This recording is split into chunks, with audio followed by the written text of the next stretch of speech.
একটা লোক একটা বাড়ির বেল বাজায়। একটা মহিলা দরজাটা খোলে। আমি আপনার স্বামী শুক্লাবাবুর বীমা এজেন্ট। ওনার একটা প্ল্যান ম্যাচিওর হয়ে গেছে, তারই চেক দিতে এসেছি। প্লিজ ভেতরে আসুন। লোকটি ভেতরে এসে সোফার উপরে বসে পড়ল। আমাকে কি একটু জল দেবেন? হ্যাঁ, আমি এক্ষুনি আনি। মহিলাটি জল আনতে ভেতরে গেল। কিছুক্ষণ পরে উনি জল নিয়ে বাইরে এলেন। তখন সোফার উপরে একটা ভয়ঙ্কর ভূত বসেছিল, যার মাথাটা কঙ্কালের ছিল আর বাকি শরীরটা মানুষের মতো ছিল। ওই ভূতটা মহিলাটার গলা টিপে খুন করে ফেলল। রাতে শুক্লাবাবু যখন বাড়ি ফিরে এলেন, নিজের বউয়ের লাশ দেখে একেবারে চমকে ওঠেন। শুক্লাবাবুর বউকে মারলটাকে? আসুন শুনে নি। গল্প হলো ভুতুড়ে বীমা এজেন্টের। বিকাশ নিজের বউ মেঘনা আর মেয়ে সুরভির সাথে জয়পুরে থাকতো। আমার মোজা কোথায়? কোথাও দেখতে পাচ্ছি না। অফিস যেতে দেরি হয়ে যাচ্ছে। এই তো সামনে রাখা রয়েছে, তাও দেখতে পাচ্ছ না। আমার আজ বিকেলে বাড়ি ফিরতে দেরি হবে। এক বন্ধুর বাড়িতে বার্থডে পার্টিতে যাব। বিকাশ, তুমি নিজের জীবন বীমাটা তো করে রাখতে পারো। আমাদের মেয়েও এখন বড় হয়ে গেছে। নিজের পরিবারের ব্যাপারে একটু খেয়াল তো রাখো। ঠিক আছে, আমি কোনো বীমা এজেন্টের সাথে কথা বলছি। বিকাশ নিজের অফিস পৌঁছলো। ওর বন্ধু সঞ্জয় বিকাশকে এসে বলল, হাই বিকাশ, তুমি জানতে পেরেছো কাল শুক্লাবাবুর বউকে কেউ গলা টিপে খুন করে দিয়েছে। কে কে খুন করেছে? পুলিশ তদন্ত করছে, কিন্তু এখনো কিচ্ছু বোঝা যায়নি। আচ্ছা, তুমি কি কোনো বীমা এজেন্টকে চেনো? আমি নিজের বীমা করতে চাই। হ্যাঁ, চিনি। সঞ্জয় বিকাশকে নিজের বীমা এজেন্টের নম্বরটা দিয়ে দিল। বিকাশ বীমা এজেন্টকে ফোন করলো। সঞ্জয় আমাকে আপনার নম্বরটা দিল। আমি নিজের বীমা করাতে চাই। আজ রাত 11টার সময় ফ্লাইওভারের কাছে পুলের সামনের রেস্টুরেন্টে দেখা করুন। আপনি কি দিনের বেলা দেখা করতে পারবেন না? না, আমার কাছে সময় নেই। বিকাশ বার্থডে পার্টির পরে ফ্লাইওভারের কাছের পুলের সামনে গেল। পুলের উপরে একটা লোক স্যুট পরে আর হাতে ব্যাগ নিয়ে দাঁড়িয়েছিল, যার মাথাটা কঙ্কালের ছিল আর বাকি শরীরটা মানুষের মতো ছিল। বিকাশ তাকে দেখে ভয় পেয়ে যায়। ওই কঙ্কালটা ছুরি মেরে বিকাশের হত্যা করে দেয়। পরের দিন পুলিশ বিকাশের লাশ নিয়ে ওর বাড়ি পৌঁছয়। আমার স্বামীকে কে মেরে ফেললো? ইনি কার কি ক্ষতি করেছিলেন এমন? পুলিশ কেসের তদন্ত শুরু করে আর সঞ্জয়কে জিজ্ঞাসাবাদ করে। কাল কি আপনার সাথে বিকাশ বাবুর কথা হয়েছিল? হ্যাঁ, হয়েছিল। আমি ওনাকে আমার বীমা এজেন্টের নম্বরও দিলাম আর উনি নিজের জায়গায় বসে পড়লেন। পুলিশওয়ালা সঞ্জয় বাবুর বীমা এজেন্টের কাছে পৌঁছলো। আমাকে তো বিকাশ নামের কেউ ফোন করেনি। আপনি আমার ফোন চেক করতে পারেন। আপনি চাইলে সব রেকর্ডও চেক করিয়ে নিতে পারেন। পুলিশ টেলিকম কোম্পানি থেকে সঞ্জয় বাবুর বীমা এজেন্টের ফোন কলে ডিটেল চেয়ে পাঠালেন, আর তাতে দেখা গেল বিকাশ সঞ্জয় বাবুর এজেন্টকে ফোন করে তো ছিল, কিন্তু কলটা অন্য কোথাও ট্রান্সফার হয়ে গেছিল। মনে হচ্ছে বিকাশের মোবাইল হ্যাক করে নেওয়া হয়েছিল। যদি বিকাশ সঞ্জয়ের বীমা এজেন্টের সাথে দেখা না করে থাকে, তাহলে কার সাথে দেখা করেছিল? পুলিশ সাইবার ক্রাইম ডিপার্টমেন্টে গেল। বিকাশ যে লোকটার সাথে কথা বলেছিল, আমরা তার ফোনটা ট্রেস করতে পারি? পুলিশ মোবাইল ট্রেস করতে করতে জঙ্গলের মধ্যে একটা ছোটখাটো বাড়ির কাছে গিয়ে পৌঁছলো। পুলিশরা দরজা ভেঙে ভেতরে ঢুকে গেল। চারিদিকে শুধু কঙ্কাল আর কঙ্কাল দেখা গেল। ওদের মুখগুলো সব কঙ্কালের ছিল আর বাকি শরীরটা প্লাস্টিক দিয়ে তৈরি ছিল। পুলিশ তাদের মধ্যে একটা কঙ্কালের জামা খুলে দেখলেন। এগুলো তো সব রোবট। দুজনেই ঘরের ভেতরে গেল। ঘরের ভেতরে অনেক কম্পিউটার রাখা ছিল আর একটা লোক খাটে ঘুমোচ্ছিল ওখানে। এই সেই খুনি। পুলিশ সেই লোকটিকে তুলে পুলিশ স্টেশনে নিয়ে আসে আর জিজ্ঞাসাবাদ করে। আমরা জানি যে সব হত্যাগুলি তুমি তোমার রোবটগুলোকে দিয়ে করিয়েছ। কেন করো এসব? আমার সকলকে হত্যা করতে খুব ভালো লাগে। তুমি নিজের রোবটগুলোকে সবসময় বীমা এজেন্ট বানিয়ে কেন পাঠাও বলো তো? বীমা যারা করায় সেই সব লোকেরা নিজেদের আর নিজেদের পরিবারকে সুরক্ষিত করতে চায়, কিন্তু তারা জানে না যে জীবন সর্বদাই অসুরক্ষিত। অসুরক্ষার অনুভূতি করানোর জন্যই আমি তাদের মেরে ফেলি। স্যার, এই লোকটা তো পাগল মনে হচ্ছে। তার মানে? এ একজন মানসিক রোগী যে নিজের রোবট দিয়ে যার বীমা করায় সেই সব লোকদের মেরে ফেলে। পুলিশওয়ালা ওই লোকটিকে পাগলাগারদে ভর্তি করে দেয়। বোকা কোথাকার! তোমরাই পাগল, আমি নই। জীবন সর্বদাই অসুরক্ষিত। দিল্লির এক সাধারণ সোসাইটিতে থাকতো এক বসু পরিবার। সেখানে ছিল মা অনিতা আর তার মেয়ে প্রিয়া। প্রিয়া, টিফিনটা তো নিতে ভুলে গেলি। থাক মা, আমার দেরি হয়ে যাচ্ছে, বন্ধুরা অপেক্ষা করছে, আমি ক্যান্টিনে খেয়ে নেব। ওহ, এখনকার এই ছেলেমেয়েরা না। তখনই ওনাদের প্রতিবেশী বাইরে বেরিয়ে আসেন। যা বলেছেন মিসেস বোস, আমার ছেলেও না এরকমই করে। দেখুন না, সকাল থেকে ওর জন্য টিফিন তৈরি করলাম আর এখন টিফিনটা না নিয়েই চলে গেল। আপনার কষ্টটা বুঝতে পারছি, আজকাল তো এরকমই হয়। অনিতা, সুশীলা রোজ নিজেদের মধ্যে কথা বলতো। বছর ঘুরে যায় কিন্তু তাদের রুটিন বদলায় না। এদের ঘর এতটাই কাছাকাছি ছিল যে আড্ডা দিতে এদের বাড়ি থেকে বেরোতে হতো না।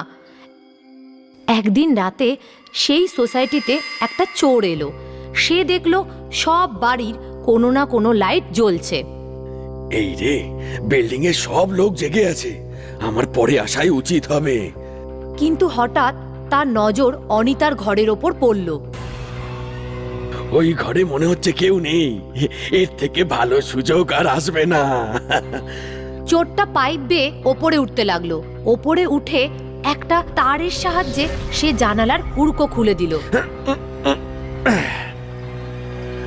কিন্তু যখনই সে ভেতরে গেল, এক ভয়ানক দৃশ্য দেখতে পেল। ওর সামনে অনিতা আর প্রিয়ার লাশ পড়েছিল। চোর ঘামতে লাগলো, বুঝতে পারছিল না কি করবে। চোর তাড়াতাড়ি পাইপ বেয়ে নিচে নেমে আসলো আর পালিয়ে গেল। সেখান থেকে বেরিয়ে সে সোজা পুলিশ স্টেশনে গেল আর ইন্সপেক্টরকে সব কথা জানালো। হতে পারে তুমি চুরি করতে গিয়ে ওদের দুজনকে খুন করেছো আর বাঁচার জন্য আমার কাছে এসেছো। না স্যার, আমি এরকম কিছুই করিনি। ওই লাশ দুটো দেখে আমি ভয় পেয়ে গেছি আর সোজা এখানে এসেছি। আমি চোর হতে পারি কিন্তু খুনি নই। হাবিলদার, একে অ্যারেস্ট করো। চোরটাকে জেলে বন্দি করে ইন্সপেক্টর আর হাবিলদার অনিতার ঘরের উদ্দেশ্যে রওনা দিল। ইন্সপেক্টর বডি পরীক্ষা করে পোস্টমর্টমের জন্য পাঠিয়ে দিল। পরের দিন ইন্সপেক্টর ফরেনসিক এক্সপার্টের সাথে দেখা করতে গেল। স্যার, এই দুজনের মৃত্যু 3 মাস আগেই হয়ে গেছে। হোয়াট? এরা 3 মাস ধরে মরে পড়ে আছে আর বডি থেকে কোনো দুর্গন্ধ বেরোচ্ছে না? সেটা তো আমিও বুঝতে পারছি না স্যার। এতক্ষণে তো বডি ডিকম্পোজ হতে শুরু হওয়ার কথা। আর মৃত্যুর কারণ? ছুরিতে। প্রিয়াকে অন্য কেউ ছুরি মেরেছে আর অনিতা নিজেই নিজেকে ছুরি মেরেছে। এটাও তো হতে পারে অনিতা প্রিয়াকে মারার পর নিজেকে মেরেছে। হ্যাঁ, এটার চান্স খুবই বেশি। ঠিক আছে স্যার। সেখান থেকে ইন্সপেক্টর সুশীলার বাড়ি যায়। স্যার, ওদের কে মেরেছে? এটাই তো জানার আছে। যাই হোক, এটা বলুন তো, 3 মাস ধরে আপনার পাশের বাড়ির ঘর বন্ধ হয়ে পড়ে আছে, অথচ আপনার কোনো সন্দেহ হয়নি? না স্যার, কাল অবধি তো সব ঠিকই ছিল। সব ঠিক ছিল মানে? কালকেই তো মিসেস বোসের সাথে আমার কথা হলো। হোয়াট? কি করে সম্ভব? ওরা তো মারা গেছে, 3 মাস হয়ে গেছে। কি? না স্যার, আপনি যে কাউকে জিজ্ঞেস করে নিন, ওরা তো কালকেও বেঁচে ছিল। এই কালকেও তো আমি প্রিয়াকে দেখেছি। এটা শুনে ইন্সপেক্টর অবাক হয়ে যায়। উনি ভাবতেই পারছিলেন না এটা কি করে হতে পারে। ইন্সপেক্টর বাকি লোকেদেরও জিজ্ঞাসা করে, কিন্তু সবাই একই উত্তর দিল, ওই মা আর মেয়ে কাল পর্যন্ত জীবিত ছিল। কিছুদিন পর সুশীলা পুলিশ স্টেশনে আসে ইন্সপেক্টরের সাথে দেখা করতে। স্যার, কিছু একটা গড়বড় আছে। কেন, কি হলো? এখনো ওই ঘরে লাইট জ্বলে, রোজ রোজ ধূপের গন্ধ আসে। মনে হয় যেন ঘরে কেউ আছে, কে সেটা তো বুঝতে পারি না। কিন্তু আমরা তো ওই বাড়িটা সিল করে দিয়ে এসেছি। স্যার, আপনি নিজেই একবার ইনভেস্টিগেট করুন। ঠিক আছে, আজকে রাতে আমি নিজেই যাব। সুশীলা ওখান থেকে চলে যায় আর ইন্সপেক্টর দ্বিধায় পড়ে যায়। সেই দিন রাতে ইন্সপেক্টর আর হাবিলদার বাড়ি থেকে কিছুটা দূরে নিজেদের জিপে বসেছিল। স্যার, এখনো অবধি তো সব ঠিক আছে। তাছাড়া আমরা তো বাড়িটা সিল করেছি, কি করে সেখানে কেউ ঢুকে যেতে পারে? হ্যাঁ, এই কেসটা খুবই অদ্ভুত। মারা গেছে 3 মাস হয়ে গেছে, অথচ সবাই বলছে ওরা নাকি বেঁচে আছে। কিছু একটা গন্ডগোল তো আছেই সঞ্জয়, সেটাই আমাদের জানতে হবে। ঠিক আছে স্যার, আপনি একটু রেস্ট নিতে পারেন, আমি বাড়িটার দিকে নজর রাখছি। না সঞ্জয়, এই কেসটা আমার ঘুম ছুটিয়ে দিয়েছে, আমার ঘুম আসছে না। তাহলে তাহলে চলুন স্যার, আমি আর আপনি ফোনে সাপ লুডোর গেম খেলি। ভালো আইডিয়া, আমরা জেগেও থাকবো আর এন্টারটেনমেন্টও হবে। ইন্সপেক্টর হাবিলদার ফোনে সাপ লুডো গেম খেলছিল। হঠাৎ অনিতার ঘরে লাইট জ্বলে ওঠে। ওই দেখো সঞ্জয়, লাইট অন হলো কি করে? ওরা দুজন জিপ থেকে বেরিয়ে বাইরে এসে দাঁড়ালো, আর তখনই অনিতাও বাইরে এসে দাঁড়ায়। ওই দেখে ওদের মাথা ঘুরে গেল। হাবিলদার ওখানেই অজ্ঞান হয়ে যায়। সঞ্জয়, সঞ্জয়, ওঠো সঞ্জয়, ওঠো। ভূত, ভূত, ভূত স্যার, ওখানে ভূত। ইন্সপেক্টর হাবিলদারকে জিপে বসিয়ে দেয় আর একা অনিতার বাড়ির দিকে যেতে থাকে।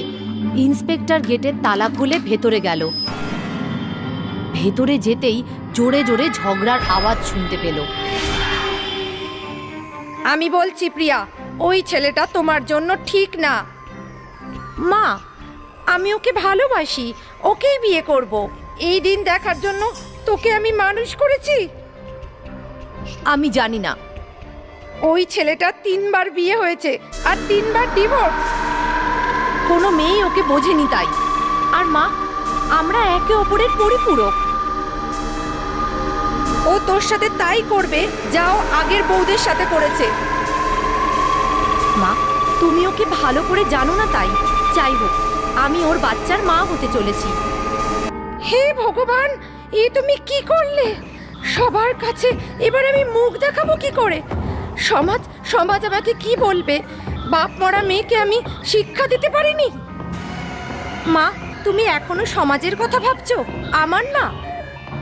আমি তোমার কথাই ভাবছি, আর তোমাকেও এই সমাজেই থাকতে হবে। তাই কালই তোমার অ্যাবর্শন করাতে হবে। আমি অ্যাবর্শন করাবো না, তোকে করাতেই হবে। না, করাবো না। প্রিয়া, তোকে করাতেই হবে, না হলে আমি। না হলে কি? মেরে ফেলবে তো? হ্যাঁ। বলেই অনিতা প্রিয়াকে ছুরি মেরে দেয়। আমি কি করলাম? প্রিয়া, আমার মেয়েটাকে মেরে ফেললাম। তারপর অনিতা নিজেকেও ছুরি মেরে দেয়। সব ঘটনাটা ইন্সপেক্টর স্বচক্ষে দেখে অজ্ঞান হয়ে যায়। পরের দিন সকালে জ্ঞান ফেরার পর সে বুঝতে পারছিল না তার সাথে কি হয়েছে, কি করে আর কেন মার্ডার হলো সেটা তো সে বুঝতেই গেছিল। কিন্তু ফাইলে সে কি লিখত? অনিতা আর প্রিয়ার আত্মাই তাকে সব জানিয়েছে। আজও সেই বাড়িতে অনিতা আর প্রিয়ার ঝগড়ার আওয়াজ শোনা যায়। প্রতিবেশীরা সেই ভয়ে রাতে বাড়ির বাইরে বেরোয় না। আর এই বাড়ি দিল্লির হন্টেড জায়গার মধ্যে গণ্য করা হয়।